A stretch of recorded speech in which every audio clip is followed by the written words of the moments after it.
Hi, this is Dr. P, and I'm going to ask you the 4 most important questions you can answer when starting a game design. This is the big picture. There are always lots of questions to ask. These 4 are the most effective at the very beginning to help you shape your conception of the game.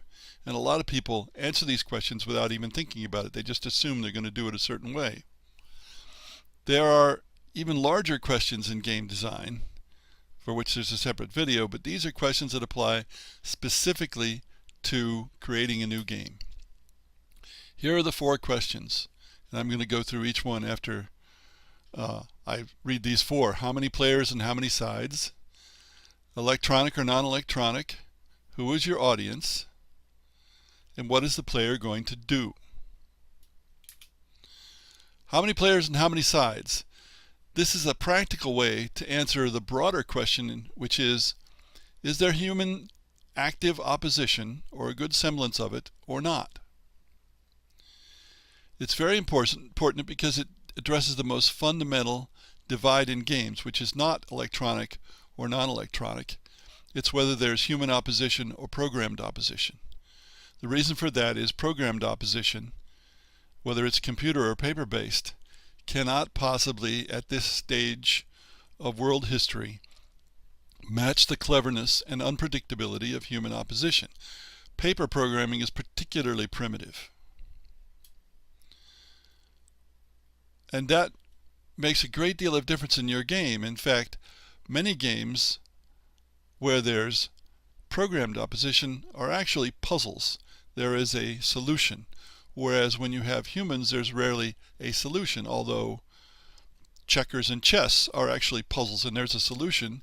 It's just that humans are not good enough to figure out the solution in chess and not quite good enough to figure out the solution in checkers, although a few people have come close.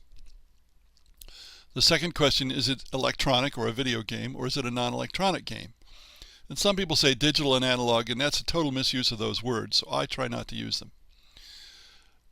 Of course, nowadays there are games that have versions for both types, but there are significant differences in the strengths and weaknesses of each type. And of course, you may not have the skills, or you may not know people who have the skills to do a video game. In that respect, the tabletop game, the non-electronic game, is much more practical. But even if you do have the skills, one format or the other is not ideal for everything. For example, tabletop is not good for hiding information where video is. Tabletop is much better for social interaction because the people are sitting around a game at a table than video generally is. So a game that fits one format or the other might not work so well with the other format, at least not without drastic changes. The third question, who is your audience, your target market? There is no perfect game.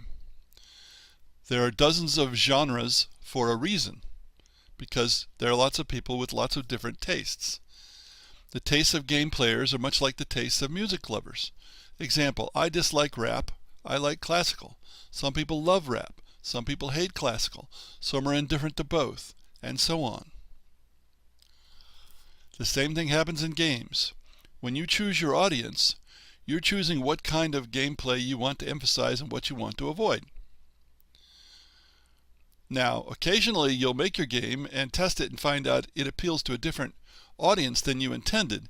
And in that case, frequently, if you're independent, you'll go with that audience. But if you're working for a company that sets the objectives, if you've been hired to do a particular kind of game, then you may have to alter the game to appeal to the target market that was originally intended. The fourth question is, what is the player going to do? Do in capital letters.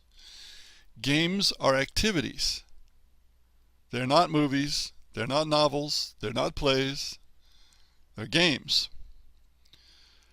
Although it has to be said that the trend in both video and tabletop games is that gradually players are becoming more passive and play is becoming more passive. The Let's Play movement, where you watch a game being played by somebody instead of playing it yourself, is indicative of the move to passivity. But I'll admit, I like to watch people play games. though I'm interested as much in the people as in the game. So I want to watch people that I know, not people who I don't know.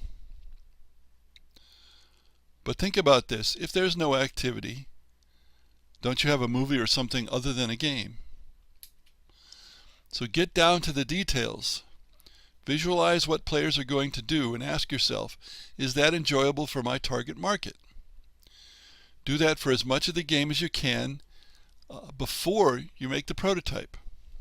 That'll make the prototype better, and you might even decide not to make one at all for this particular conception, or you might decide to change it drastically because you're not seeing what the players are going to do that will be interesting or enjoyable.